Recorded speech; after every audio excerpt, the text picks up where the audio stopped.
ఒకసారి దేవుడు మనందరికీ కూడా దేవుని వాక్యాన్ని వినడానికి ఇచ్చినటువంటి కృపను బట్టి ఆయనకే స్తోత్రాలు వందనాలు చెల్లిస్తాం. తల వంచుకొని ప్రార్థన చేసుకొని వాక్యంలోకి పెడతాం. మహోన్నతురాతి పరిశుద్ధ మా ప్రేమ ప్రభువా, మరొకసారి తండ్రి మీ యొక్క పాద సన్నిధిలో చేరి మిమ్మల్ని స్తుతించి ఆరాధించి గణపరచడానికి ఈ యొక్క తరుణాన్ని మాకు అందరికీ అనుగ్రహించిన దాన్ని బట్టి మీకు స్తోత్రాలు చెల్లిస్తున్నాం ప్రభువా. ఈ యొక్క సమయంలో ప్రభువా మీ యొక్క వాక్యాన్ని మేము ధ్యానించుండగా పరిశుద్ధాత్మదేవ మీరే మీ యొక్క శక్తి చేత మీ బలం చేత ప్రభువా మనను నింపి ప్రభువా మీరే మాట్లాడవాలని వేడుకొంచుతున్నాం. మీ యొక్క వాక్యంలో సత్యం కలదు. సత్యము తెలుసుకున్నప్పుడు మేము స్వతంత్రులుగా మారుతామని మీ యొక్క వాక్యం సెలవిస్తున్నది. నేనే మార్గమును సత్యమును జీవమునై ఉన్నానని మీరు సెలవిచ్చుంటున్నారు. మీ వాక్యమే సత్యమై ఉంటున్నది. కాబట్టి ఆ సత్యమైనటువంటి వాక్యాల చేత మా హృదయాలను నింపాలని వేడుకొంచుంటున్నాం. మీ యొక్క సత్య మార్గంలో మేము నడవటానికి మరి జీవాన్ని మాకు పోయటానికే ప్రభువా మీరు వచ్చి ఉంటున్నారు. కాబట్టి మీకు స్తోత్రాలు వందనాలు చెల్లిస్తున్నాం. ఈ యొక్క సమయంలో ప్రభువా మీరే మీ యొక్క అదుపులో ఉంచుకొని ప్రభువా మీ బిడ్డలకి ఏక మాటలైతే కావాలనో ఏక మాటల చేత ప్రభువా సంతృప్తి పరచవలనో మీకు తెలుసును. మరి ప్రభువా భవిష్యత్తులో తండ్రి జరగనైనటువంటి సంగతులను మేము ధ్యానిస్తుంటుండగా ప్రభువా మరి మా భవిష్యత్తు ఏమై ఉంటున్నదని మేము ఒకసారి తెలుసుకొని ప్రభువా మా జీవితాలను మేము చక్కపరచుకోగలిగేలాగన మరియు మీ యొక్క పరలోక రాజ్యంలో చేరగలిగేలాగన మాకందరికీ కూడా మీ యొక్క సహాయాన్ని కృపను మాకు అనుగ్రహించాలని వేడుకొంచుకుంటున్నాం. మీరే ఆది అంతమై ఉండి ఈ రోజంతా కూడా ప్రభువా ఈ యొక్క ఫెలోషిప్లో నడిపించి మీ నామం మాత్రం హెచ్చింపబడగలిగేలాగా మీరే సహాయపడవాలని మీకే సమస్తమైనటువంటి ఘనత మహిమ స్తుతి స్తోత్రాలు చెల్లించుకొంచు ఈ యొక్క ప్రార్థన మా ప్రభువును రక్షకుడైనటువంటి యేసుక్రీస్తు నామములో అడిగి పొందుతున్నాం తండ్రి, ఆమేన్.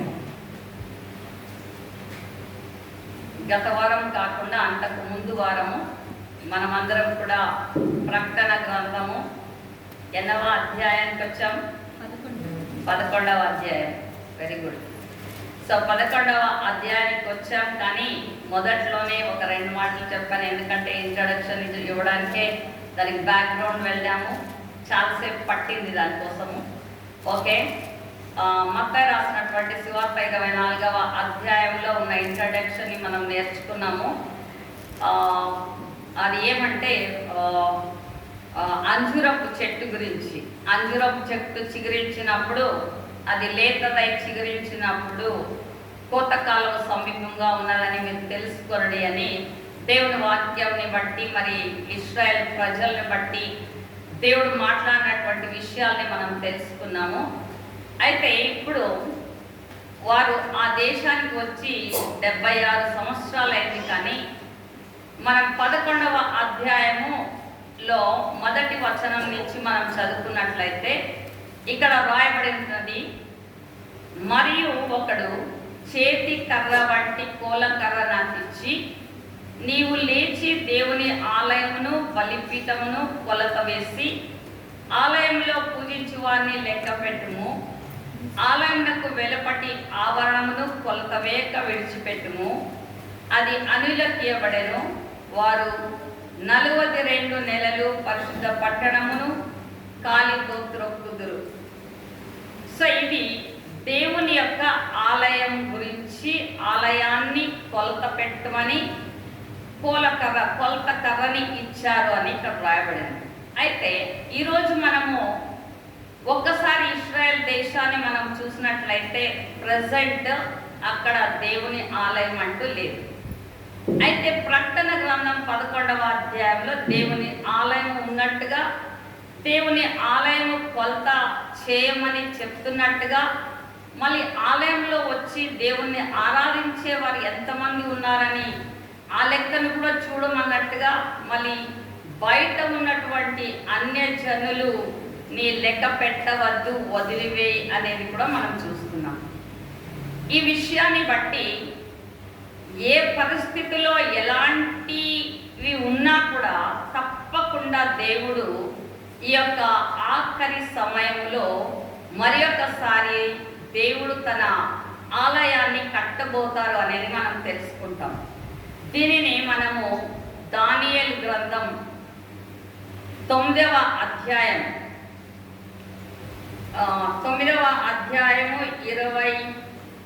27వ వచనాన్ని మనం చూసినట్లయితే అక్కడ అతడు ఒక వారము వరకు అనేకులకు నిబంధనను స్థిరపరచును, అర్ధవారమునకు బలిని నైవేద్యమును నిలిపివేయును, హేయమైనది నిలుచు వరకు నాశనము చేయువాడు వచ్చును, నాశనము చేయువానికి రావాలని నిర్ణయించిన నాశనము ముగించు వరకు ఇలాగూ జరుగును అని వ్రాయబడింది.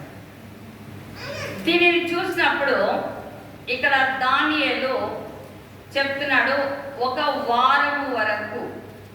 ఒక వారము అంటే 7 సంవత్సరాలని.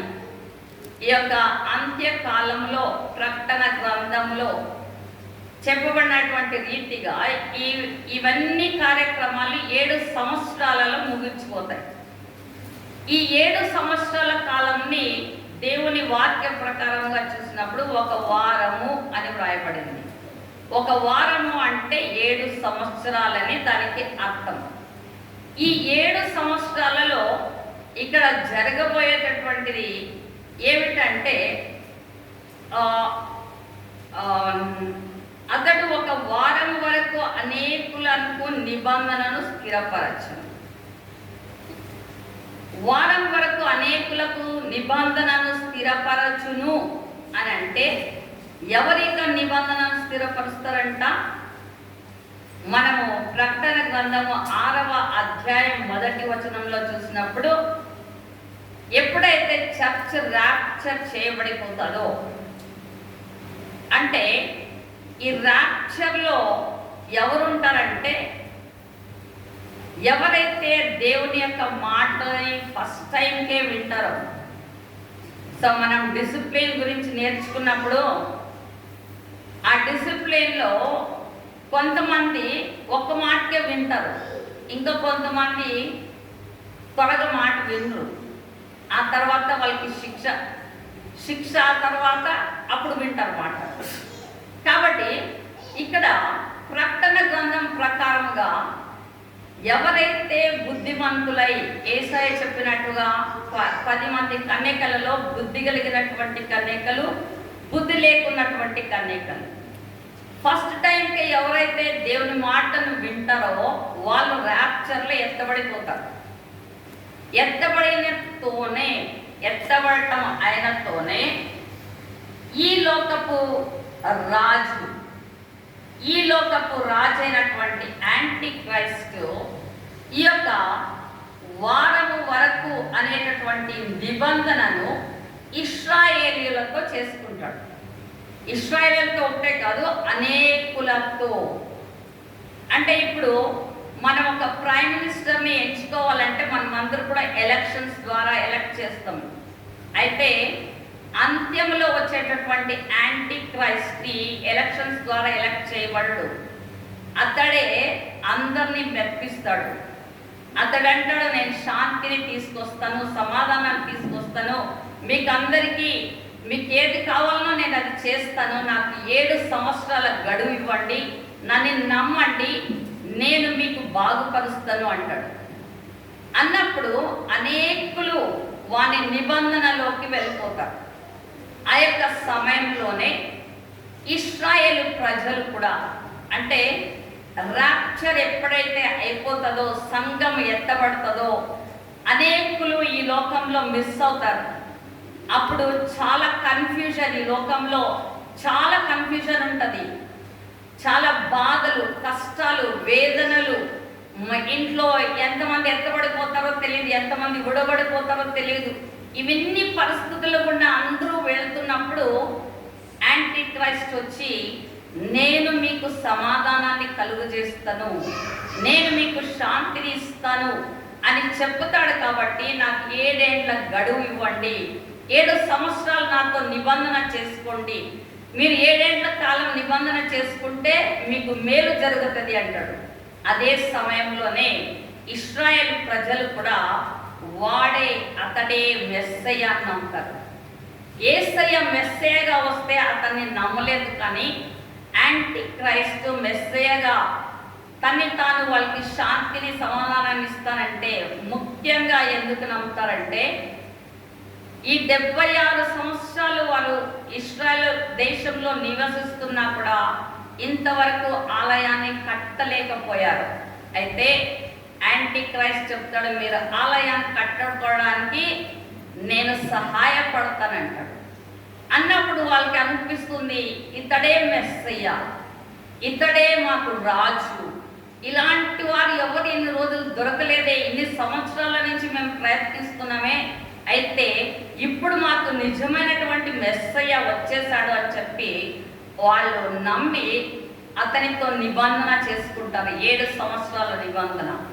ఆ 7 సంవత్సరాల నిబంధన చేసుకున్నప్పుడు ఇశ్రాయేలీయులు ఆ యొక్క ఆలయాన్ని కట్టి వాళ్ళ పద్ధతి ప్రకారంగా ముందు కాలంలో ఎలాగైతే ఆలయంలో ఆరాధనలు జరిగించేవాళ్ళో అదే రీతిగా బలులను అర్పిస్తూ వాళ్ళు దేవుణ్ణి ఆరాధిస్తూ చాలా సంతోషంగా ఉంటారు.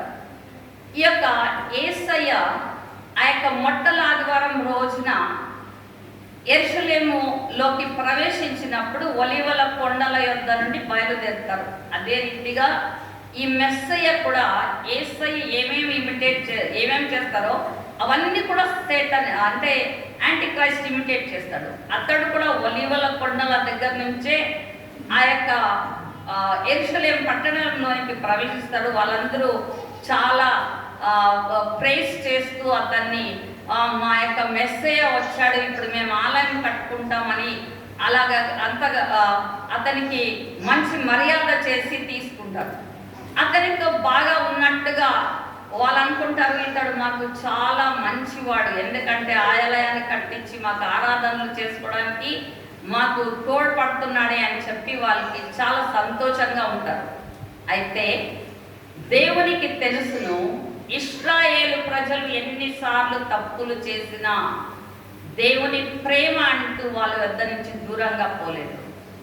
దేవుడు ఎలాగైనా చేసి వీళ్ళని రక్షించుకోవాలనేదే ఆయన యొక్క ఆశ, ఆయన యొక్క కోరిక. కాబట్టి ఇశ్రాయేల్ మనం ర్యాప్చర్ ఎప్పుడైతే అయిపోతుందో ఆ ర్యాప్చర్ అయినతోనే 2 మనుష్యులు అక్కడ పరలోకం నుంచి కిందకి దిగి వస్తారు. ఇదే సమయంలోనే ఆలయాన్ని కట్టి వాళ్ళు ఆరాధిస్తూ ఉంటారు. దీనిలో కూడా ఇశ్రాయేల్ ప్రజల్లో కూడా 2 లేక 3 గుంపులు అని చెప్పుకోవచ్చు. నిజంగా భయభక్తి కలిగినటువంటి వారు కొంతమంది ఉంటారు, కొంతమంది ఉండరు. అలాగనే మనము క్రైస్తవులుగా ఉంటూ కూడా యేసయ్య మనకు చెప్పిన రీతిగా చర్చ్లో అందరూ వస్తున్నాము, అందరూ కూర్చుంటున్నాము, అందరూ వాక్యాన్ని వింటున్నాము. అయితే సంఘం మొత్తము ఎత్తబడదు. ఎవరైతే దేవుని మాటను వింటారో, ఎవరైతే దేవుని స్వరాన్ని వింటారో, ఆయన ఆజ్ఞలను పాటిస్తారో వాళ్ళు మాత్రమే ఈ యొక్క ర్యాప్చర్లో ఎత్తబడతారు. ఆయన 5 మంది కన్యకలు ఎత్తబడినట్టుగా 5 మంది కన్యకలు విడిచిపెట్టినట్టుగా చూసినప్పుడు భయం వేస్తుంది నాకు. 50% ఆఫ్ ద చర్చే ఆ యొక్క ర్యాప్చర్లో పోతుందేమో, 50% ఆఫ్ చర్చ్ ఇక్కడే ఉంటుందేమో అని. అయితే అటువంటి వాళ్ళు విడవబడినటువంటి వారికి this is the last chance అన్నమాట. అంటే మొట్టమొదటిగా మాట వినేస్తే దేవుని మాట వాళ్ళకి ఏ కష్టం ఉండదు, దేవుడు వాళ్ళని తప్పించేస్తారు ఈ కష్టాల నుండి. అయితే ఎవరైతే మాటను వినరో, దేవుని మాటల్ని వింటారు కానీ దాన్ని పాటించరు, పాటించినటువంటి వారు కూడా విడవబడతారు. ఈ యొక్క సమయంలోనే ఈ యొక్క ఆలయంలో వాళ్ళందరూ కూడా ఆరాధిస్తున్నప్పుడు, అందుకే ఇక్కడ దేవుడు అంటారు అక్కడ లెక్క పెట్టుము అని అంటున్నారు. బలిపీఠమును కొలత వేసి ఆలయంలో పూజించు వారిని లెక్క పెట్టుము, ఆలయమునకు వెలుపటి ఆవరణంలో కొలత వేయక విడిచిపెట్టుము, అది అన్యులకు ఇవ్వబడెను. అన్యులకు ఇవ్వబడిన వారు 42 నెలలు పరిశుద్ధ పట్టణమును కాలితో త్రొక్కుదురు అని. ఆ బయట ఉన్నటువంటి వెలుపటి దాన్ని లెక్క వేయద్దన్నారు. అయితే మనం ముందు చాప్టర్స్లో మనం చదువుకున్నప్పుడు అక్కడ ఇశ్రాయేల్ ప్రజలకి 1,44,000 మందికి ముద్ర వేసినట్టుగా మనం చూస్తాం. అంటే అంతమంది దేవుని ఆలయములో ఆరాధించేటటువంటి వారు ఉన్నారు, దేవుని మాటను వినేటటువంటి వారు ఉన్నారు అని మనం అక్కడ ఇశ్రాయేల్ ప్రజల గురించి మనం తెలుసుకోగలుగుతాము. అయితే ఇక్కడ జరిగినటువంటి విషయం ఏమంటే, ఈ యొక్క ఆలయము లో వాళ్ళు ఆరాధిస్తుంటుండగా మళ్ళీ బయట వదిలిపెట్టినటువంటి ఆ యొక్క ప్రదేశాన్ని అన్యజనులు త్రొక్కుతారు అని రాయబడింది. అది ఎన్ని నెలలు అంటవారు? 42 నెలలు పరిశుద్ధ పట్టణమును కాలితో త్రొక్కుదురు. అంటే ఫుల్ ఇజ్రాయెల్ దేశం అంతా కూడా యాంటీ క్రైస్ట్ కంట్రోల్లో ఉంటుంది. ఈ యొక్క ఆలయము కూడా యాంటీ క్రైస్ట్ కంట్రోల్లోనే ఉంటుంది. ఆలయంలో వాళ్ళు ఆరాధిస్తున్నారు, ఆలయంలో దేవుణ్ణి సన్నిధికి రోజు వెళ్తున్నారు, చేస్తున్నారు. అయితే ఈ యొక్క యాంటీ క్రైస్ట్ ద్వారానే ఈ యొక్క ఆలయం ఏర్పడింది కాబట్టి ఈ యొక్క ఆలయము యాంటీ క్రైస్ట్ కంట్రోల్లోనే ఉంటుంది. సో ఈ యాంటీ క్రైస్ట్ కంట్రోల్లో ఉన్నప్పుడు ఈ యొక్క ఇశ్రాయేలు ప్రజలు ఆ యొక్క ఆలయంలో దేవుణ్ణి ఆరాధిస్తుంటున్నారు. అయితే అన్యులు 42 వారములు ఆ యొక్క పట్టణాన్ని త్రొక్కుతారు అని ఉంది. అంటే వాళ్ళకి ఇష్టం వచ్చినట్టుగా ఈ యొక్క యాంటీ క్రైస్ట్ ఒక రాజ్యంలో ఉన్నటువంటి వారు ఆ యొక్క ప్రదేశాన్ని తొక్కుతారు, వాళ్ళకి ఇష్టం వచ్చిన రీతిగా దాన్ని మలుచుకుంటారు. అయితే ఆలయంలో మాత్రం ఇశ్రాయేల్ ప్రజలకి ఆరాధన చేసుకోవడానికి మాత్రం వదులుతారు. అయితే ఇక్కడ దానియేలు గ్రంథం 9వ అధ్యాయము నేను ఇప్పుడు చదివినటువంటి రీతిగా 27వ వచనంలో, అతడు 1 వారం వరకు అనేకులకు నిబంధనను స్థిరపరచును, అర్ధవారమునకు బలిని నైవేద్యమును నిలిపివేయును. సో ఇక్కడ అర్ధవారమునకు అని ఉంది. 1 వారం అంటే 7 సంవత్సరాలు అని చెప్పారు. 7 సంవత్సరాలు అర్ధవారం అంటే 3.5 సంవత్సరాలు. సో ఫస్ట్ బిగినింగ్ 3.5 సంవత్సరాలు యాంటీ క్రైస్ట్ వాళ్ళని దేవుణ్ణి ఆరాధన చేసుకోవడానికి వదిలేస్తారు. బాగానే ఉంటాడు, వాళ్ళు అనుకుంటారు ఇతనే మెస్సయ్య, మమ్మల్ని ఎంతగా ఆరాధన చేసుకోవడానికి వదిలేశాడు కదా, ఎంత బాగుంది అనేసి అనుకుంటారు. అయితే అర్ధవారము వచ్చే అంతవరకు అర్ధవారమునకు బలిని నైవేద్యమును నిలిపివేయును. అప్పుడు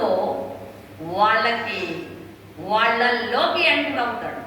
ఎంటర్ అయ్యి ఇక బలిని ఆరాధనను ఏమీ కూడా ఆలయంలో చేయడానికి లేదు. యాంటీ క్రైస్ట్ ఫుల్ కంట్రోల్ని తీసుకుంటాడు. తీసుకొని ఏం చేస్తాడు? హేయమైనది నిలుచు వరకు నాశనము చేయువాడు వచ్చును, నాశనం వానికి రావాలని నిర్ణయించిన నాశనము ముగించు వరకు ఇలాగూ జరుగును. అప్పుడు హేయమైనది నిలుచును అని రాయబడింది. హేయమైనది అంటే తన సొంత విగ్రహాన్ని, యాంటీ క్రైస్ట్ తన సొంత స్వరూపాన్ని చేసుకొని, మీకు ఇశ్రాయేలుకి నేనే కట్టించాను ఆలయము, ఇప్పుడు నేనే మీ దేవుడను, నేనే మీ దేవుడు, నన్ను ఆరాధించాలి, నన్ను పూజించాలి అని చెప్పి దేవుని ఆలయములో వెళ్ళి అతడే స్వయంగా అంటే తన బొమ్మని, విగ్రహాన్ని తీసుకొని వెళ్ళి కూర్చోబెడతాడు. అప్పుడు ఇశ్రాయేలీయుల ప్రజలకి సత్యం ఏమిటో అని గ్రహించుకునే సమయం వస్తుంది. మొట్టమొదటిగా వాళ్ళు అతడు అబద్ధముగా వాళ్ళతో చెప్పి నమ్మించి 3.5 years వాళ్ళతో బాగా ఉన్నట్టుగా యాక్టింగ్ చేసి ఆ తర్వాత తన నిజ స్వరూపాన్ని అతడు బయలు పెడతాడు. ఇదే దానియేలు గ్రంథంలో రాయబడినటువంటి విషయాన్నే యేసయ్య మత్తయి రాసినటువంటి సువార్త 24వ అధ్యాయము, మత్తయి రాసిన సువార్త 24వ అధ్యాయము 15వ వచనంలో మనం చూసినట్లయితే అక్కడ యేసయ్య చెప్పిన మాటలు, కాబట్టి ప్రవక్త అయిన దానియేలు ద్వారా చెప్పబడిన నాశనకరమైన హేయ వస్తువు పరిశుద్ధ స్థలమందు నిలుచుట మీరు చూడగానే చదువువాడు గ్రహించును గాక అన్నారు. సో దానియేలు కూడా హేయ వస్తువు అని మెన్షన్ చేశారు. ఇక్కడ యేసయ్య కూడా హేయ వస్తువు అని చెప్పారు. దానియేలు ప్రవక్తని కోట్ చేశారు యేసయ్య. ఆ దానియేలు చెప్పినటువంటిది సత్యము, అది జరుగు కాలంలో అంత్యకాలము, అది కూడా ఒక సూచన అని యేసయ్యనే తన స్వంత నోటితో ఈ మాటలను చెప్పినట్లుగా మనం చూస్తున్నాం. సో ఈ ఆలయము అది ఎట్టి పరిస్థితుల్లోనైనా పర్వాలేదు, ఈ ఆలయము కట్టబడుతుంది. ఆ కట్టబడిన తరువాత ఇశ్రాయేలు ప్రజలు ఆరాధన చేస్తారు. ఆరాధన చేస్తూ ఉండగా 3.5 సంవత్సరాలు వాళ్ళకే తొందర ఉండదు. అయితే 3.5 సంవత్సరాలు అయిన తర్వాత నిజమైనటువంటి కలర్స్ అథవా నిజమైనటువంటి యాంటీ క్రైస్ట్ తన స్వభావముతో బయటికి వచ్చేటటువంటి విషయాన్ని మనం చూస్తాం. అయితే దేవుడు కృపామయుడు, ఆయన కనికరము కలిగిన దేవుడు, ఆయన మనిషిని ప్రేమించినటువంటి దేవుడు, ఇశ్రాయేలుని తన జ్యేష్ఠ కుమారుడుగా ఎంచుకున్నటువంటి దేవుడు ఇశ్రాయేలీ ప్రజల్ని వదలను అన్నాడు. కాబట్టి ఆయన ఇంకొక విషయాన్ని ఇక్కడ చేసినట్లుగా మనం చూస్తాము. 11వ అధ్యాయము 3వ వచనంలో మనం చదువుకున్నట్లయితే, నేను నా 2 సాక్షులకు అధికారం ఇచ్చేదను, వారు గోనె పట్ట ధరించుకొని 1260 దినములు ప్రవచింతురు. సో ఈ ఆలయము కట్టినప్పుడు అంటే స్టార్టింగ్ 7 years పీరియడ్లో స్టార్టింగ్లోనే ఈ నిబంధన యాంటీక్రైస్ట్తో జరుగుతుంది, ఆలయం ఏర్పడుతుంది, అప్పటి నుంచే ఉంటుంది. అదే సమయంలో చర్చ్ ర్యాప్చర్ అయిపోతుంది. ఆ ర్యాప్చర్ టైంలో మనం పైనకి వెళ్తాము, 2 సాక్షులు కిందికి దిగి వస్తారు. ఈ యొక్క 2 సాక్షులు మొదటి నుంచి 3.5 సంవత్సరాల వరకు ఈ భూమి మీద వాళ్ళు ఉంటారు. ఎందుకు వస్తారు వాళ్ళు ఈ యొక్క సాక్షులు అంటే, వాళ్ళని ప్రత్యేకంగా దేవుడు వాళ్ళని పంపిస్తారు. ఎందుకు అంటే ఇశ్రాయేలు ప్రజల్ని రక్షించుకోవడానికి, అంత మాత్రమే కాకుండా విడవబడినటువంటి చర్చ్లో ఉన్నటువంటి మెంబర్స్ వాళ్ళకి గాస్పుల్ని ప్రీచ్ చేయటానికి ఈ 2 సాక్షులు వాళ్ళు ఆకాశము నుండి కిందకి దిగి వస్తారు.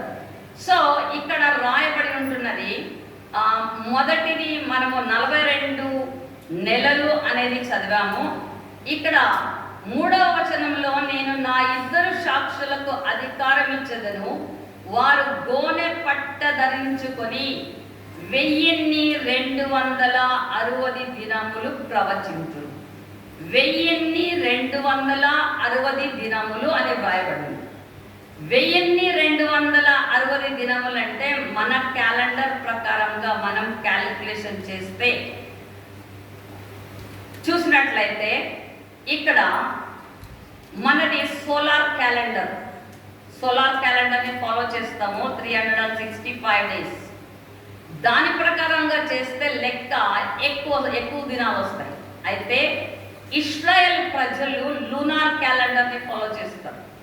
వాళ్ళకి 360 డేస్ మాత్రమే. 360 into 3 years వేసుకుని మళ్ళీ ఇంకా అర్ధము సంవత్సరం 6 నెలల్ని కలుపుకుంటే కరెక్ట్గా లెక్క ప్రకారంగా బైబిల్లో రాయబడినట్టుగా 1260 దినములు వస్తాయి. మీరు కావాలంటే ఇంటికి పోయినాక క్యాలిక్యులేషన్ చేసుకొని చూసుకోండి.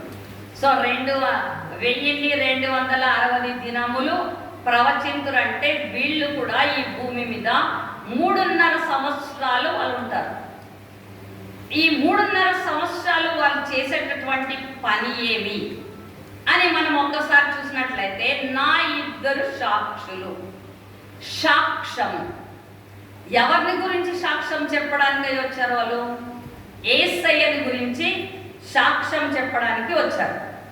యేసయ్య గురించి సాక్ష్యం ఏమని చెప్తారు వాళ్ళు? మొట్టమొదటిగా ఇక్కడ వాళ్ళు సాక్ష్యము చెప్పడము, యేసయ్య గురించి ఇశ్రాయేలు ప్రజలకి వారు కరెక్ట్గా యెరూషలేములోనే దిగుతారు, యెరూషలేములోనే ఉంటారు, యెరూషలేములో సువార్తను ప్రకటిస్తారు ఇశ్రాయేల్ ప్రజలకి. వాళ్ళు చెప్పేటటువంటిది ఏమంటే, ఓ ఇశ్రాయేల్ ప్రజలారా, మీరు మోసపోయారు. మీరు మోసపోయింది ఎక్కడ అంటే, మీరు మెస్సయ కాకున్నటువంటి మెస్సయాన్ని మీరు నమ్ముకున్నారు. వాడు మిమ్మల్ని మోసగిస్తాడు. కాబట్టి జాగ్రత్త పడండి. మీరు ఆ మోసగాడిని నమ్మకండి. మీరు నమ్మి 7 ఏండ్ల నిబంధన వాడితో కూడా చేసుకున్నారు. అయితే వాడు మోసగాడు, వాడిని నమ్మకండి అని మొట్టమొదటిగా వాళ్ళు సాక్ష్యాన్ని చెప్తారు. వాళ్ళు దేవుని గురించి సాక్ష్యాన్ని ఇస్తారు. మీరు యేసయ్య మెస్సయ్యగా వస్తే యేసయ్యని నమ్మలేదు, కానీ ఇప్పుడు దొంగగా వచ్చినటువంటి ఈ మెస్సయ్యని మీరు నమ్ముకున్నారైతే వీడు మోసగాడు, వీడిని నమ్మకండి అని వాళ్ళు సాక్ష్యాన్ని చెప్తారు. ఇంకా రెండవది ఏం చెప్తారంటే, ముందు రాబోయేటటువంటి రోజుల్లో 666వ నంబర్ని వేస్తారు. ఈ ముద్రని మీరు వేయించుకోకూడదు. మీరు వేయించుకున్నట్లయితే పరలోక రాజ్యానికి మీరు చేరరు. మీరు జాగ్రత్త పడండి. మీరు నమ్ముకున్నటువంటి వాడు నమ్మకమైనటువంటి వాడు కాడు అని చెప్పి వీళ్ళు ప్రకటిస్తారు. ఇంకా ఏం ప్రకటిస్తారంటే, లాస్ట్ విషయము, మీరు ఈ పనులను మీరు దేవుని ముద్రను వేయించుకోవాలి. సో దేవుని ముద్ర పడాలి, కానీ సైతాన్ ముద్ర 666 మీకు పడకూడదు అని చెప్తారు. ఆ తర్వాత ఇంకా ఏం చెప్తారంటే, మీకు అవసరమైతే మీరు చెరకిపోతారేమో, మీరు వానికి లొంగకపోతే మీరు చెరకిపోవడానికైనా సిద్ధపడండి, లేదా హతసాక్షులుగా చనిపోవడానికైనా సిద్ధపడండి. ఇప్పుడు వదలబడినటువంటి చర్చ్ మెంబర్స్కైనా ఇదే సవాల్, ఇశ్రాయేల్ ప్రజలకైనా ఇదే సవాల్. ఇద్దరూ విడవబడినటువంటి వ్యక్తులకి దేవుడు అనుకూల సమయంలో మనతో మాట్లాడినప్పుడు వినకపోతే, అనుకూల సమయంలో మనసును మార్చుకో అంటే మార్చుకోకపోతే, ఒకవేళ దేవుని మాటను మొదటిసారిగానే వినకపోతే వచ్చేటటువంటి పనిష్మెంట్. ఈ యొక్క కష్టకాలంలో, భయంకరమైనటువంటి కాలంలో, శ్రమల కాలంలో ఇవన్నీ కూడా ఎదిరించవలసి వస్తుంది. కాబట్టి సంగమా, మనం అందరం కూడా హెచ్చరిక కలిగి ఉండాలి. ఈ యొక్క హెచ్చరిక లేకుండా ఉన్నట్లయితే మనం కూడా విడవబడితే భయంకరంగా ఈ యొక్క యాంటీ క్రైస్ట్ చేతిలో చిక్కుడిపోవాల్సి వస్తుంది. ఈ యొక్క ఇద్దరు సాక్షులు ఈ యొక్క సాక్ష్యాన్ని దేవుని గురించి చెప్తారు. అయితే అంత సులభం అంటారా? ఈ యాంటీ క్రైస్ట్ ఈ మాటల్ని విన్నాడు అనుకోండి, ఇతడు అబద్ధికుడు, వీడి మాటలను వినకండి అంటే యాంటీ క్రైస్ట్ ఊరుకుంటాడా? అప్పుడు గాస్పుల్ని ప్రీచ్ చేయడం అంత ఈజీనా? ఇప్పుడు బాగా హ్యాపీగా చేస్తున్నాం దేవుని యొక్క మాటలను, ఎక్కడంటే అక్కడ సువార్తను పోయి చెప్పేస్తాం, వచ్చేస్తాం. అయితే అంత శిక్ష లేదు. అయితే ఈ ఇద్దరు సాక్షులకు అంత సులభమా ఈ మాటలు చెప్పడం? చాలా కఠినం. అయితే దేవుడు వీరికి స్పెషల్గా ఆయన యొక్క కృపనిచ్చి ఈ లోకానికి పంపిస్తారు. ముందు వచనాల్లో మనం చదువుకుంటే 3వ వచనం నుంచి నేను నా ఇద్దరు సాక్షులకు అధికారం ఇచ్చేదను, వారు గోనెపట్ట ధరించుకొని 1260 దినములు ప్రవచింతురు. ప్రవచనము అంటే ముందు జరగబోయేటటువంటి చెప్పేదే ప్రవచనము. ఇప్పుడు నేను చెప్పాను కదా ఏం జరుగుతుంది అని వాళ్ళు బోధిస్తారు, వాళ్ళకి ప్రవచనం చెప్తారు. వీరు భూలోకమునకు ప్రభు అయిన వాని ఎదుట నిలుచున్న 2 ఒలీవ చెట్లును దీపస్తంభములై ఉన్నారు. ఎవరు ఎదుట నిలుచుకుంటారంట? వీళ్ళు ఈ యొక్క లోకానికి ప్రభు అయినటువంటి వాని ఎదుట 2 దీపస్తంభములు, ఒలివ చెట్లు, 2 దీపస్తంభములు. అంటే యాంటీ క్రైస్ట్ ని ముఖాముఖిగా ఎదురించేటటువంటి వారు వీళ్ళు ఆర్డినరీ పర్సన్స్ కాదు. వీళ్ళు చాలా గొప్ప శక్తితో, దేవుని శక్తి చేత నింపబడి వచ్చినటువంటి వారు. నెక్స్ట్ మనము 5వ వచనంలో చేద్దాము. ఎవడైనను వారికి హాని చేయనుద్దేశించిన ఎడల్లా. ఇప్పుడు గాస్పుల్ చెప్తారు, దేవుని సత్యాన్ని ప్రకటిస్తారు. అయితే ఊరికనే ఉంటాడు యాంటీ క్రైస్ట్, విరుద్ధంగా వెళ్తాడు, వాళ్ళకి విరుద్ధంగా వెళ్తాడు. ఎవడైనను వారికి హాని చేయను ఉద్దేశించిన ఎడల వారి నోటి నుండి అగ్ని బయలువెడలి వారి శత్రువులను గ్రహించి వేను గనుక ఎవడైనను వారికి హాని చేయను ఉద్దేశించిన ఎడల అలాగున వాడు చంపబడవలెను. సో ఎవరైనా వాళ్ళు గాస్పుల్ చెప్తుంటే ఎదురుగా వెళ్ళి ఏమైనా మీరు నోరు మూస్తారా లేదా, మీరు నోరు మూసుకోకపోతే మేము ఊరుకోండి మిమ్మల్ని చంపేస్తామంటే, నువ్వు చంపేది కాదు నేనే చంపుతాను మిమ్మల్ని, వాళ్ళ నోట్లో నుంచి అగ్ని వచ్చి వాళ్ళని దహించి పడేస్తుందట, వాళ్ళని చంపేస్తుంది. సో అలాంటి అధికారాన్ని దేవుడు వాళ్ళకి ఇచ్చి ఈ లోకానికి పంపిస్తారు. This the last gospel. ఇది లోకంలో ప్రచురించేటటువంటి ఆఖరిగా దేవుని యొక్క సువార్త. ఈ 2 సాక్షులు చేసేటటువంటి పని. నెక్స్ట్ ఏం రాయబడిందంటే 6వ వచనము, తాము ప్రవచింపు దినములు వర్షము కురవకుండా ఆకాశమును మూయుటకు వారికి అధికారము కలదు. ఇంకా ఏం చేస్తారంటే వాళ్ళకి ఇష్టం వస్తే ఆకాశమాను వర్షాన్ని కురిపించద్దు. ఇప్పుడు మనం అందరూ అలాడుతున్నామా వర్షాలు లేకుండా? ఎంత భయంకరంగా ఉంది ఎండలు. ఇప్పుడే అంటే ఇంకా అప్పుడే ఎట్లుంటుందో ఒక్కసారి ఆలోచన చేసుకోండి. ఇంకా వాళ్ళకిన మూసేసినారు అంటే వాన నువ్వు రావద్దు అంటే అయిపోయింది, రాదు వాన. ఎక్కడ ఏ ప్రదేశంలో వాన రావద్దని వాళ్ళు నోటితో ప్రకటిస్తే అయిపోయింది, వర్షము కురవదు. ఇంకా ఏం చేస్తారంటే మరియు వారికి ఇష్టమైనప్పుడెల్లా నీళ్లు రక్తముగా చేటకును. సో ఇష్టం గిన వస్తే ఎవరైతే వాళ్ళకి ఎగనెస్ట్గా వస్తారనుకోండి, సువార్త చెప్పుతున్నప్పుడు మీరు చెప్పేది మానేస్తారా లేదా అంటే యాంటీ క్రైస్ట్ అబద్ధికుడా, అతడు మంచిగా ఉద్ధరించడానికి వస్తే మీరు వాళ్ళకి విరుద్ధంగా మాట్లాడతారా అని ఎవరైనా వచ్చినారంటే వాళ్ళు ఇంకా కోపం వస్తే ఏం చేస్తారంట, వాళ్ళకి నీళ్ళు కూడా తాగనీయకుండా నీళ్ళని రక్తంగా మార్చేస్తారు. రక్తాన్ని ఎవరైనా తాగలుగుతారా? రక్తం తాగి బ్రతకడానికి అవుతుందా? లేదు. సో అలాంటి అధికారాన్ని దేవుడు వాళ్ళకి ఇచ్చారు.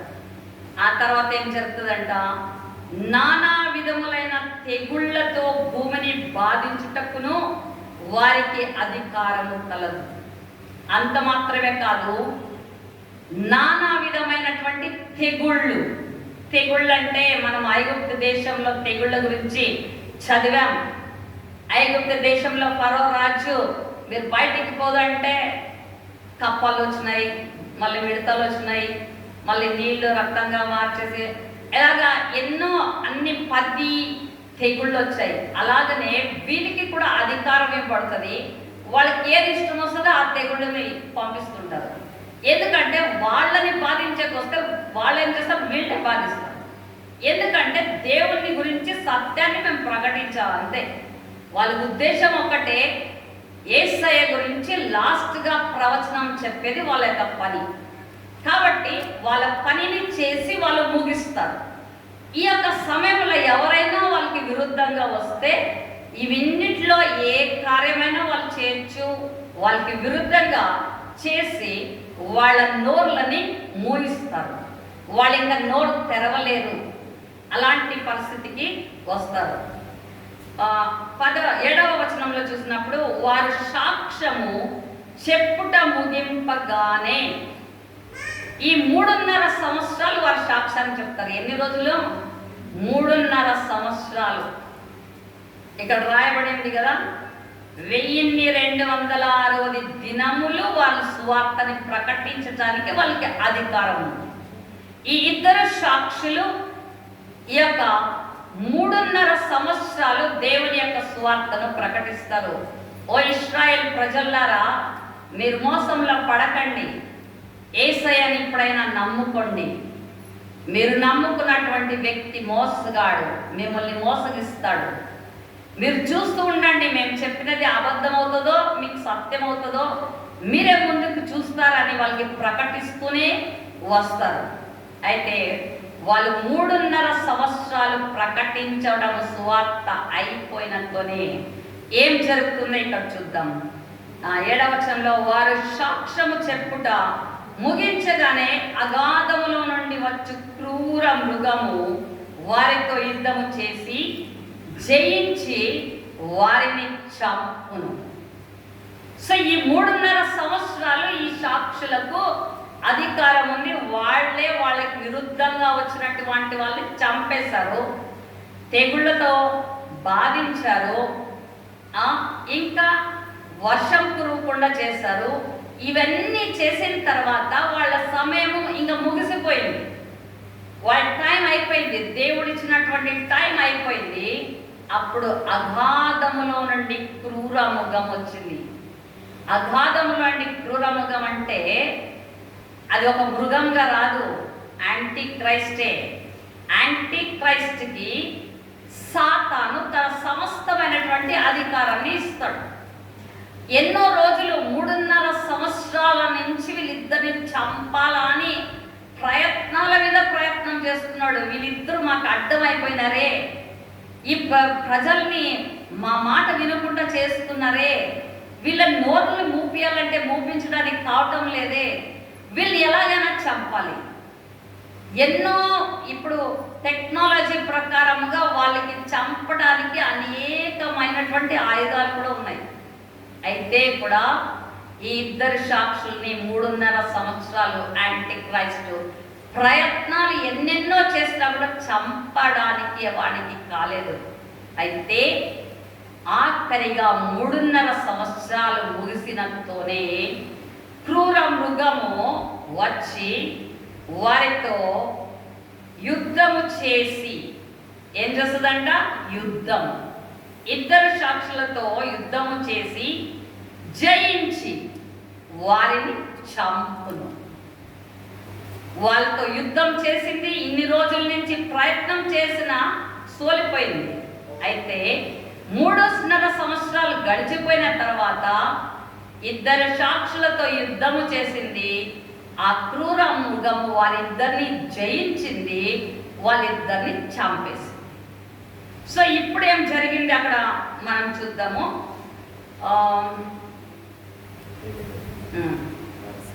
8వ వచనంలో వారి శవములు ఆ మహాపట్టణపు సంత వీధిలో పడి ఉండును. వారి శవములు ఆ మహాపట్టణపు సంత వీధిలో పడి ఉండును. సో ఇద్దరు సాక్షులు చంపేసిన తర్వాత వీరిద్దరు దిగినటువంటి స్థలం యాది? యెరూషలేమే. ఈ యెరూషలేము పట్టణములో సంత వీధి. సంత వీధి అంటే మార్కెట్ ప్లేస్. సో మార్కెట్లో రోడ్ల మీద పడేసి ఉంటారు వీళ్ళ శవాలు. ఈ శవాల్ని ఎవరు కూడా పోయి సమాధి చేయటానికి ఎవరికి కూడా రారు, ముందుకు రారు, ఎవరు సమాధి చేయరు కూడా. సో వారి శవములు ఆ మహాపట్టణపు సంత వీధిలో పడియుండును. వారికి ఉపమాన రూపముగా సొదొమ అనియు ఐగుప్తియు అనియు పేరు. అచ్చట వారి ప్రభువు కూడా సిలువ వేయబడెను. అంటే ఖచ్చితముగా యెరూషలేములోనే, యెరూషలేము సంత వీధిలో వీరిద్దరి శవాలు పడి ఉంటాయి. ఆ యొక్క పట్టణాన్ని సొదొమ అని అన్నారు, మళ్ళీ ఐగుప్తు అని పిలిచారు. ఇక్కడ రెండు పేర్లు, సొదొమ అనియు ఐగుప్తి అనియు పేరు. ఎందుకు ఇశ్రాయేల్ పట్టణానికి దేవుడు అక్కడ సొదొమ మళ్ళీ ఐగుప్తు అని పిలుస్తున్నారు అంటే, ఇశ్రాయేల్ ప్రజలలో సొదొమ గొమొర్రాలో మనం చూసినప్పుడు అక్కడ పాపము విస్తరించినటువంటి ప్రదేశం. అలాంటి పాపమే మళ్ళా యెరూషలేము పట్టణంలో కూడా ఉంటది. కాబట్టి ఆ యొక్క పేరుతో సొదొమ అని పిలిచారు. మరి ఐగుప్తు అని దేవుడు ఎందుకు పిలిచారు అక్కడంటే, ఐగుప్తు దేశానికి ఇశ్రాయేల్ ప్రజలు వెళ్ళారు. ఏసేపు ఆ తర్వాత మళ్ళీ వాళ్ళ తండ్రి యాకోబు అందరూ కూడా వెళ్ళారు. వెళ్ళిన తర్వాత వాళ్ళ దేవుణ్ణి మర్చిపోయి ఐగుప్తు దేశంలో ఉన్నటువంటి విగ్రహారాధన చేయడానికి మొదలు పెట్టారు. వాళ్ళ అక్కడున్న దేవతల్ని ఫాలో చేయడానికి మొదలు పెట్టారు, కానీ వారి నిజ దేవుడు అయినటువంటి యెహోవా దేవుణ్ణి మర్చిపోయారు.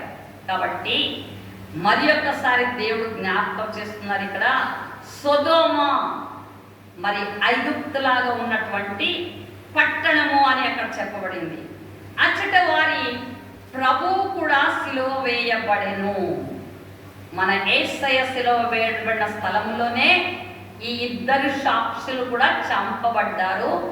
వారు ఆ యెరూషలేము పట్టణంలోనే సంత వీధుల్లో వారి శవాలని పడవేశారు. ఇప్పుడు 9వ వచనంలో మనం చూసినప్పుడు, మరియు ప్రజలకును వంశములకును ఆయా భాషలు మాట్లాడు వారికి జనములకును సంబంధించిన వారు 3 దినములున్నర వారి శవములను చూచుచు వారి శవములను సమాధిలో పెట్టనీయరు. సమాధిలో పెట్టకుండా చేస్తారు. వాళ్ళని అట్లే రోడ్ల మీద వాళ్ళ శవాలని పెడతారు. ఆ శవాలని ఈ లోకం అంతా కూడా చూస్తుంది. ఇక్కడ రాయబడినటువంటి ఈ వచనాన్ని బట్టి, మరియు ప్రజలకును వంశములకును ఆయా భాషలు మాట్లాడు వారికి జనములకును సంబంధించిన వారు 3.5 దినముల వరకు శవములను చూచు వారి శవములను సమాధిలో పెట్టనియరు. అంటే వీళ్ళు చచ్చిపోవడము, వీళ్ళు సంత వీధుల్లో పడి ఉండడము ఈ లోకంలో ఉన్న ప్రజలందరూ కూడా చూస్తారు. ఎలా చూడగలుగుతారు అంటే, టీవీ ద్వారా. బైబిల్లో టీవీ అప్పుడే రాయబడింది. 2000 సంవత్సరాల కిందట యోహాను భక్తుడు ఈ యొక్క ప్రకటన గ్రంథాన్ని రాసినప్పుడు టీవీలు లేవు. మనం ఇప్పుడు పరీక్షించుకొని చూసినట్లయితే అనేక ప్రజలు మళ్ళా వివిధ భాషలు, ఆయా భాషలు మాట్లాడువారు వీళ్ళని చూస్తారు అని వ్రాయబడి ఉందంటే, టీవీ మూలకంగా ప్రపంచం అంతా కూడా వీళ్ళు సంత వీధిలో పడి ఉండటం చూస్తారు. మనం పోయిన వారం నేర్చుకున్నాము, అంజురపు చెట్టు చిగురించినప్పుడు వసంతకాలం సమీపముగా ఉన్నదని తెలుసుకొనుడి. ఎప్పుడైతే ఇశ్రాయేలు ప్రజలు వారి దేశానికి స్వదేశానికి రావడానికి ప్రారంభించారో, దేవుడు అప్పుడే టీవీని కూడా కనిపెట్టడం చేస్తారు. దేవుని వాక్యము 100% సత్యము. ఈ యొక్క టీవీలు లేకున్న కాలంలోనే యోహాను భక్తుడు ప్రపంచమంతా ఈ వీళ్ళిద్దరు శవాల్ని చూస్తారు, ఈ శవాలు చూడబడతాయని రాసి ఉన్నాడంటే, ఇప్పుడు మనము టీవీలో ఏ దేశంలో ఏమి జరిగినా మనం చూస్తున్నాం. ఈరోజు న్యూస్ ఇప్పటికే మనం తెలుసుకోగలుగుతున్నామంటే ఇంకా టెక్నాలజీ ఇంకా చాలా ఇంప్రూవ్ అవుతుంది, ఇంకా చాలా చాలా ఇంప్రూవ్మెంట్లోకి వస్తుంది. యాంటీ క్రైస్ట్ పీరియడ్లోకి ఇంకా టెక్నాలజీ ఎక్కువ అవుతుంది. ఈ కంప్యూటర్స్లో ఇంకా ఇంకా ఇంప్రూవ్మెంట్ వర్షన్కి వస్తుంది. మనం ఇప్పుడు మొబైల్స్లోనే అన్నీ చూడగలుగుతున్నాం. అంటే ప్రతి ఒక్కరి హ్యాండ్లో ఇంకా మొబైల్ ఉంటుంది. వాళ్ళు పడినటువంటి శవాల్ని చూడదాంట్లో ఆశ్చర్యం ఏమీ కూడా లేదు. ప్రపంచం అంతా కూడా వాళ్ళ శవాల్ని చూడడానికి ఆపర్చునిటీ ఉంది. అంటే బైబుల్ సత్యమైనటువంటిది, ముందు జరగబోయేటటువంటి విషయాలని ముందుగానే మనకి దేవుడు రాయించాడు. మనము దాన్ని గ్రహించుకోవాలి. ఆ సత్యాన్ని దేవుడు మనకి బయలుపరిచేటటువంటి దేవుడై ఉన్నారు. సో ఇక్కడ మళ్ళీ ఏం జరిగిందో ముందుకు మనం చదువుకుందామంట. 3.5 దినాల్లో అయిన తర్వాత ఏమైందంటే 10వ వచనంలో, ఈ ఇద్దరు ప్రవక్తలు భూనివాసులను బాధించినందున భూనివాసులు వారి గతి చూచి సంతోషించుచు ఉత్సహించుచు ఒకరికి ఒకడు కట్నములు పంపుకొందురు. ఇప్పుడు ఇన్ని రోజులు వాళ్ళకి ఆపర్చునిటీ దొరకలేదు. వాళ్ళు చంపాలని ప్రయత్నించారు, కానీ 3.5 సంవత్సరాలు వాళ్ళు తప్పించేసుకున్నారు. చంపడానికి వీలు కలగలేదు. ఇప్పుడు వాళ్ళు చచ్చిపోయింది చూసి వాళ్ళకి ఆనందము. ఎందుకంటే మమ్మల్ని ఎంత బాధించినారు ఆ ఇద్దరు మనుషులు. ఎప్పుడు కావాలంటే అప్పుడు వర్షం నిలిపేసినారు, ఎప్పుడు కావాలంటే అప్పుడు నీళ్ళను రక్తంగా మార్చేసినారు, అగ్నితో ఎవరు ఎదురుకుపోతే వాళ్ళతో అగ్నితో చంపేశారు. వీళ్ళిద్దరి నుంచి మాకి ఎన్ని నష్టాలు జరిగిపోయాయి. ఇప్పుడు వాళ్ళిద్దరు చచ్చిపోయారు కదా, మాకు చాలా ఆనందం. ఎంత సంతోషం అంటే అంత సంతోషం. కాబట్టి వీళ్ళని సమాధి చెయ్యనివ్వద్దండి. వాళ్ళ సంత వీధుల్లో అలానే పడి ఉండాలి. ఆ సంత వీధుల్లో మనం అందరూ చూస్తూ ఆనందించాలి. ఈ ఇద్దరి శవాల్ని చూసుకుంటూ ఆనందించాలని చెప్పి వాళ్ళకి చాలా సంతోషమై ఒకరికి ఒకరు కట్నాల్ని పంపుకున్నారంట. అంటే డబ్బు ఉండొచ్చు, ఒకరికొకరు గిఫ్ట్స్. మేము ఎంత ఘనమైన పని చేసాం. సో ఎవరైనా ఎగ్జామినేషన్లో పాస్ అయితే ఓహో పాస్ అయ్యారా అని చెప్పేసి ఏదో వాళ్ళకి గిఫ్ట్ ఇస్తాం మనము. సో అలాగా వీళ్ళకి సంబరము, సంతోషం కలిగి ఓహో ఇద్దరు మనుషులు చంపేస్తాము, ఇంకా వీళ్ళతో మనకి ఇంకా మీదటి నుంచి బాధ లేదు, భయం లేదు, ఏం లేదు. కాబట్టి మనకి సంతోషం ఇంకా మనల్ని అడ్డుపడేటటువంటి వారు ఎవరు లేరని వారు ఒకరికొకరు కంగ్రాచులేషన్స్ చెప్పుకుంటారు, ఒకరికొకరు గిఫ్ట్స్ ఇచ్చుకుంటారు, కట్నాలు పంపుకుంటారు. అన్నీ చేసుకొని ఈ 3.5 రోజులు ఈ లోకం అంతా కూడా సంతోషిస్తుంది. టీవీలో చూస్తుంటారు, సంతోషంగా ఒకరికొకరు గిఫ్ట్స్ని పంపించుకుంటూ ఉంటారు. సో ఆ తర్వాత ఏం జరిగిందో చూద్దామంట. అయితే 11వ వచనం, అయితే ఆ 3 దినములన్నర అయిన పిమ్మట దేవుని యొద్ద నుండి జీవాత్మ వచ్చి వారిలో ప్రవేశించెను. గనుక వారు పాదములు ఊని నిలచిరి. వారిని చూచిన వారికి మిగుల భయము కలిగెను. ఎంత గొప్ప దేవుడు మన దేవుడు.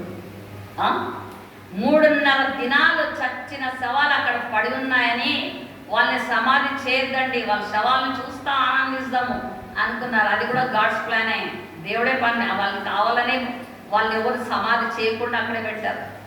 ఎందుకంటే మళ్ళా బ్రతికిస్తున్నాం, నా యొక్క సాక్షులని నేను బ్రతకడం మీరు అందరూ చూడాలి. అది పెద్ద సాక్ష్యం, ఈ సాక్ష్యం కన్నా ఇంకా పెద్ద సాక్ష్యం. సో అప్పుడేం జరిగింది? సో దేవుని యొక్క జీవాత్మ వచ్చింది, వాళ్ళలోకి ప్రవేశించింది. గనుక వారు పాదములు ముని నిలచిరి. ఇంకా చచ్చినటువంటి శవాలు మళ్ళా తిరిగి లేచి నిలబడ్డాయి. నిలవబడంతోనే చూసిన ప్రజలందరికీ కూడా షాక్. ఒక పెద్ద వాళ్ళకి ఊహించలేనటువంటి విషయం అక్కడ జరిగిపోయింది. సో జరిగిన తర్వాత ఏం జరిగిందో చూడండి. వారిని చూచిన వారికి మిగుల భయము కలిగెను. దయాలైపోయినారు, ఇంకా దయాలైలేసినారేమో అని వాళ్ళ అలా కూడా భయపడి ఉండొచ్చు. వీళ్ళు ఎటువంటి శక్తితో లేసారు అని మళ్ళా మమ్మల్ని ఏమని చేస్తారేమో అనేటటువంటి భయం వాళ్ళకి వచ్చింది. అయితే వాళ్ళు దేవుని పిల్లలు కాబట్టి వాళ్ళు దయాలు కాలేరు, వాళ్ళు ఏమి కూడా కాదు. అయితే దేవుని శక్తి వాళ్ళ ముందట ఏం చేసింది అనేది మనం చూద్దాము. ఆ తర్వాత 12వ వచనము, అప్పుడు ఇక్కడికి ఎక్కి రండని పరలోకము నుండి గొప్ప స్వరము తమతో చెప్పుట వారు విని మేఘారులై పరలోకమునకు ఆరోహణమయ్యిరి.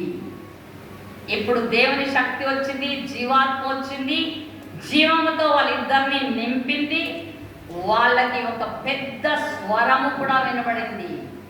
ఎక్కి రండి అనే స్వరము వినితోనే వాళ్ళిద్దరూ ఆటోమేటిక్గా ఆరోహణము, యేసయ్య ఏ రీతిగా అయితే ఆరోహణమై పరలోకానికి వెళ్ళారో అదే రీతిగా ఈ ఇద్దరు సాక్షులు కూడా పరలోకానికి ఎక్కి వెళ్ళినట్లుగా మనము ఈ యొక్క వాక్యంలో చూస్తున్నాము. వాళ్ళు మేఘారూఢులై వారు ఆరోహణమైందని వారు పోవుచుండగా వారి శత్రువులు వారిని చూచిరి. ఎవరు చూసారంట? వాళ్ళ శత్రువులు అందరూ టీవీలో చూస్తారు మరి. వాళ్ళు ఎక్కి పరలోకానికి వెళ్తా ఉంటే ఆ రోజు ఉత్త శిష్యులు ఒకటే చూస్తున్నారు. ఆరోహణమయ్యి యేసయ్య పైనకి వెళ్తా ఉంటే ఉత్త ఆ 12 మంది చూసుంటారు. ఇప్పుడు లోకం అంతా కూడా వాళ్ళిద్దరు ఇలాగా ఆరోహణమై వెళ్తా ఉంటే అందరూ అలానే చూస్తుంటారు. సో ఆ తర్వాత వారిద్దరూ ఆరోహణమై వెళ్తారు. వారు పోచుండగా వారి శత్రువులు వారిని చూచింది. ఆ గడియలోనే గొప్ప భూకంపం కలిగినందున ఆ పట్టణములో 10వ భాగము కూలిపోయెను. ఆ భూకంపము వలన 7,000 మంది చచ్చిరి. మిగిలిన వారు భయాక్రాంతులై పరలోకపు దేవుణ్ణి మహిమపరచి.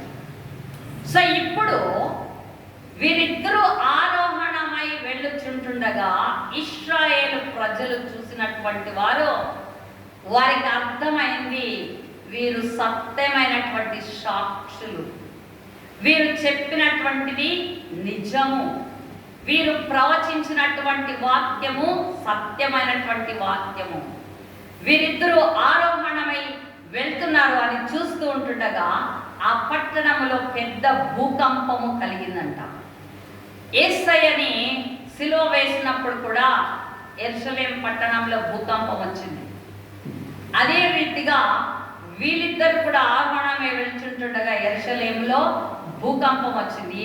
ఆ భూకంపము వలన 7,000 మంది చచ్చినట్లుగా మనం చూస్తుంటున్నాం దేవుని వాక్యంలో.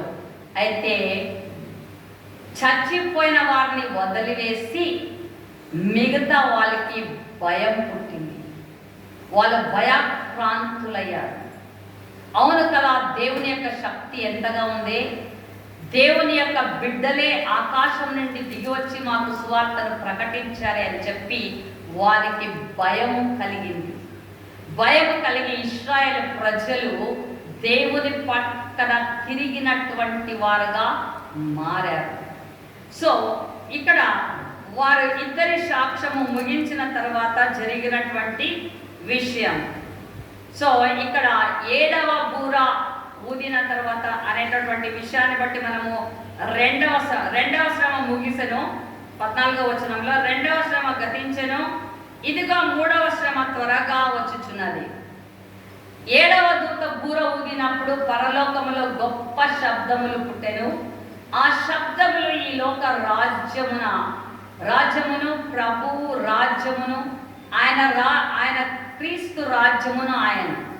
సో ఇప్పుడు పరలోకపు సీన్కి వెంటనే వెళ్ళింది. ఈ ఇద్దరు సాక్షులు పరలోకానికి చేరుకున్నారు. ఇక్కడ పరలోకములో జరిగినటువంటి విషయాన్ని మనం ఇక్కడ చూస్తున్నాము. 7వ దూత బూర ఊదినప్పుడు పరలోకములో గొప్ప శబ్దములు పుట్టెను. ఆ శబ్దములు ఈ లోక రాజ్యము మన ప్రభు రాజ్యమును, ఆయన క్రీస్తు రాజ్యమును ఆయను. ఈ మాట విన్నప్పుడు మనకి ఒక క్వశ్చన్ మార్క్ రావచ్చు. ఈ లోక రాజ్యము మన ప్రభు రాజ్యమును, ఆయన క్రీస్తు రాజ్యమును ఆయన. ఎందుకు ఈ లోకము దేవుంది కాదా? దేవుడే కదా సృష్టించిండేది. దేవుడే ఈ యొక్క లోకాన్ని సృజించిన తర్వాత ఈ లోకం ఆయన రాజ్యమే కదా. మరి ఇప్పుడు ఈ లోక రాజ్యం మన ప్రభు రాజ్యం అని రాయబడింది. ఎందుకు రాయబడింది అంటే ఈ యొక్క లోకములో అనాదిలో మనం చూసుకున్నట్లయితే లూసిఫర్ అనేవాడు ఎవరు కాదు కానీ దేవుని సన్నిధిలో ఉన్నటువంటి దేవుని దూత. ఈ దేవుని దూతనే దేవుని మాట విన్నందుకు దేవుడు పరలోకం నుండి వాడిని గెంటి వేశాడు. గెంటి వేస్తే వాడు ఈ భూలోకానికి వచ్చి పడ్డాడు. యేసయ్య ఈ భూలోకానికి వచ్చినప్పుడు యేసయ్యని శోధించాడు. సాతానుడు 3 సార్లు శోధించాడు. శోధించినప్పుడు వాడు ఏమన్నాడు తెలుసా? ఒక్కసారి నువ్వు నాకు ఒక్కసారి నమస్కారం చేసాయి, ఈ నమస్కారం చేస్తే నేను ఈ లోకం అంతా నీకే ఇచ్చేస్తాను అన్నాడు. వాడంతటి వాడే డిక్లేర్ చేసుకున్నాడు అనమాట, ఈ లోకము భూలోకం నాది. ఎందుకు అంటే పరలోకం నుంచి భూలోకం నువ్వే కదా దొబ్బింది, కానీ నాకు తోసేసావు కదా, మళ్ళీ నేను ఇక్కడ వచ్చి పడ్డాను, మళ్ళీ ఇప్పుడు ఈ లోకం ఎవరు నాది కదా, మళ్ళీ ఇప్పుడు ఈ లోకానికి నువ్వే దిగి వచ్చినావు కదా, నేను రాలేదు కదా. పరలోకం పోవాలని ప్రయత్నిస్తున్నాడు వాడు. అయితే పరలోకంలోనికి ఎంటర్ అవ్వడానికి అవటం లేదు, కాలు పెట్టడానికి అవటం లేదు. అయితే దేవుడు మనల్ని సృజించుకున్నాడు కాబట్టి ఈ లోకంలో భూమిని సృజించి మనుషుడిని ఈ లోకంలో పెట్టాడు కాబట్టి మనల్ని ప్రేమించి మనం పాపులైపోయినప్పటికీ ఆయన మళ్ళా తన్ని తాను తగ్గించుకొని ఈ లోకానికి దిగి వచ్చాడు. వాడేమనుకున్నాడు? సాతాను, నువ్వే ఈ లోకం దిగొచ్చావు కదా, మళ్ళీ ఇది నా లోకం కదా, కాబట్టి నువ్వు నాకు ఒక్కసారి నమస్కారం చేసేయి, నీకు ఈ ప్రజలు అందరూ నీకే ఇచ్చేస్తాను అంటే వాడు దేవుని లెక్కలోకి ఎంచుకుంటున్నాడు. వానికి ఉన్న కోరిక అదే, ఇప్పుడు వరకు అదే కోరికే. యాంటీ క్రైస్ట్కి ఉండేటటువంటి సాతాను కోరిక ఏమంటే నేను దేవుడు అయిపోవాలి, నేను దేవుని స్థానంలో కూర్చోవాలి, అంతే. వాడికి ఉన్నటువంటి ఉద్దేశం ఒకటే. ఆ స్థానం కోసం ఇన్ని ప్రాకులాటలు పడుతున్నాడు సాతాను. కాబట్టి ఇక్కడ ఈ సాక్షులు వారి సాక్ష్యాన్ని చెప్పి వెళ్ళిపోయిన తర్వాత ఇశ్రాయేలు ప్రజలు కూడా సోలిపోయినటువంటి వారై దేవుని నుంచి దూరం అయిపోయినటువంటి వారు ఇప్పుడు దేవుని బిడ్డలుగా మార్చబడ్డారు. ఈ సాక్షులు చెప్పినటువంటి సాక్ష్యాన్ని బట్టి కొంతమంది ఇశ్రాయేలు ప్రజలు దేవుని నమ్ముకున్నారు. కాబట్టి పరలోకంలో సంతోషము కలిగింది. సంతోషంలో అక్కడ ఏం జరిగింది? ఈ లోక రాజ్యము మన ప్రభు రాజ్యము, ఆయన క్రీస్తు రాజ్యమును ఆయన. సో నెక్స్ట్ ఇంకా మనము యేసయ్యతో పాటు తిరిగి మళ్ళీ భూలోకానికి వస్తాము. ఇంకా ఇది ఆయన రాజ్యం అయిపోయినట్లే. కాబట్టి పరలోకంలో ఈ విషయాన్ని తెలుసుకొని వాళ్ళందరూ కూడా సంతోషించారు. అప్పుడు ఇక్కడ మనము ఆయన యుగ యుగముల వరకు ఏమున్నా నేను ఈ భూమిలో ఏం వెళ్తాడంటే యేసయ్య యుగ యుగములు వెళ్తాడు. So there is no end. అంటే ఈ లోకానికి ఆయన దిగి వచ్చినప్పుడు, యేసయ్య దిగి వచ్చినప్పుడు సాతాన్ని బంధించి పాతాళానికి డీప్ ప్రమోషన్. ఫస్ట్ పరలోకం నుంచి భూలోకానికి పడ్డాడు, భూలోకంలో తిరుగుతున్నాడు. ఇప్పుడు దేవుడు పరలోకం నుండి మరి భూలోకానికి వచ్చి సాతానుని బంధించి వాడిని పాతాళానికి వేస్తాడు. వాడికి డీప్ ప్రమోషన్. ఇంకా భూలోకంలో కూడా ఉండడానికి ఇంకా ఛాన్స్ లేదు. కాబట్టి ఈ లోక రాజ్యము మన ప్రభు రాజ్యమే అని అక్కడ వాళ్ళు చెప్తున్నారు. ఆయన యుగ యుగములకు ఇంకా ఆయనే ఉంటారు అని చెప్పబడింది. అంతటా దేవుని ఎదుట సింహాసనాసీనులకు ఆ 24 పెద్దలు సాష్టాంగపడి దేవునికి నమస్కారం చేసి, వర్తమాన భూత కాలములలో ఉండు దేవుడవైన ప్రభువా, సర్వాధికారి, నీవు నీ మహాబలమును స్వీకరించి ఏలుచున్నావు గనుక మేము నీకు కృతజ్ఞతాస్తుతులు చెల్లించుచున్నాము. జనములు కోపగించినందున నీకు కోపము వచ్చెను. సో ఎందుకు వచ్చిందంట దేవునికి కోపము? మనుషులే. ఎవరు చేశారు? జనములు కోపగించినందున నీకు కోపము వచ్చెను. ఆయన కోపం పుట్టించే వాళ్ళు ఎవరు? మనమే. ఎందుకు? ఆయన మాట వినలేదు కాబట్టి. ఆయన మాట వినింటే ఆయన కోపం వచ్చి ఉండేది కాదు. ఆయన మాటని మనం వినలేదు కాబట్టి ఆయనకి కోపం వచ్చెను. మృతులు తీర్పు పొందుటకును నీ దాసులకు ప్రవక్తలకును పరిశుద్ధులకును నీ నామమునకు భయపడు వారికి తగిన ఫలమిచ్చుటకును గొప్పవారేమి కొద్దివారేమి భూమిని నశింపజేయు వారిని నశింపజేయుటకును సమయం వచ్చి ఉన్నదని చెప్పింది. సో ఇప్పుడు ఎటువంటి సమయం వచ్చిందంట? దేవుని మాట విన్నటువంటి వారికి ఆయన ఆశీర్వదించేటటువంటి సమయం. ఎవరైతే భూమిని నాశనపరుస్తారో వాళ్ళని నాశనపరచడానికి సమయం వచ్చిందంట. అంటే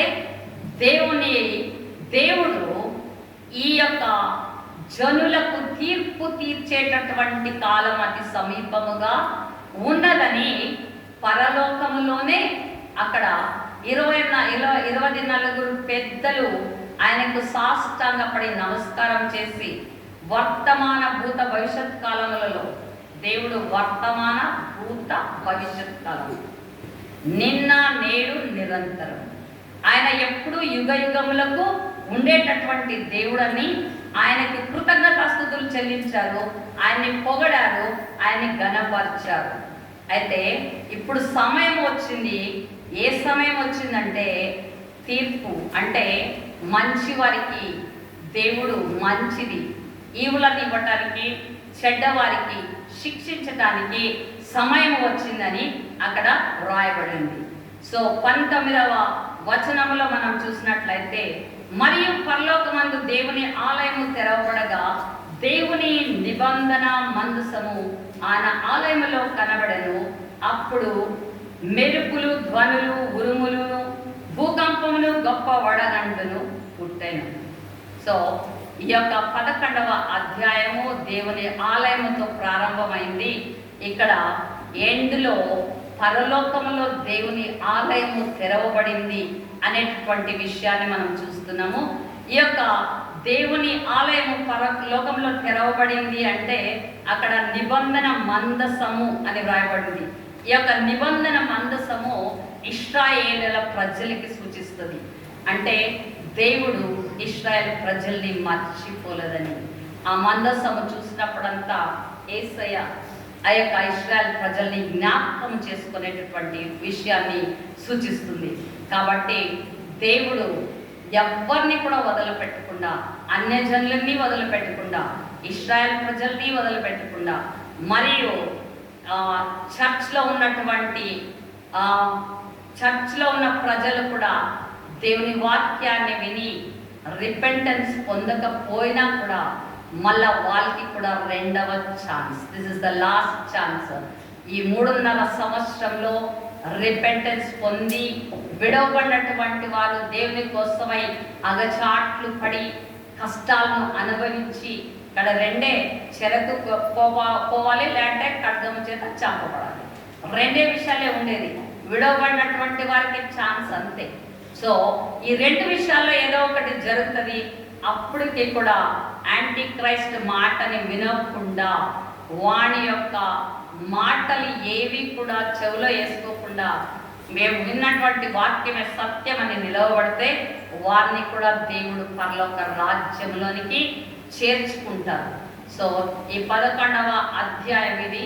మరి అక్కడ మనము మత్తయి రాసినటువంటి సువార్తలో యేసయ్య చెప్పినటువంటి విషయం చూసినప్పుడు ఈ 3.5 సంవత్సరాలు అయిపోయిన తర్వాత యాంటీ క్రైస్ట్ వచ్చి దేవుని ఆలయంలో కూర్చుంటాడు. కూర్చున్నప్పుడు ఇశ్రాయేలు ప్రజలు వాటికి తిరగబడతాడు. అది ముందు 12వ అధ్యాయంలో మనం చూసుకుంటాము. ఇంకా వివరణగా ఏమి జరుగుతుందో అప్పుడు దేవుడు ఆ జనులకు ఏమి చేస్తారో మనము చూసుకున్నాము. ఇంతటితో ఈ రోజుకి దేవుని వాక్యము మన జీవితాల్లో దేవుడు ఆశీర్వదించును గాక. ఈ సత్యాలను తెలుసుకున్నటువంటి మనము నెగ్లెక్ట్ చేయకుండా ఆ యొక్క ర్యాప్చర్ కోసము ప్రతి నిమిషము సిద్ధంగా ఉండాలి. అంత్యకాలము అతి సమీపంలో ఉంది. యేసయ్య చెప్పినటువంటి సూచనలో 90 సూచనలో 70 సూచనలు కూడా అయిపోయాయి. సో పోయిన వారం నేర్చుకున్నటువంటిది సూచన జరిగిపోయినటువంటిది, ఇప్పుడు మనం నేర్చుకుని ఇంకా జరగబోయేటటువంటిది.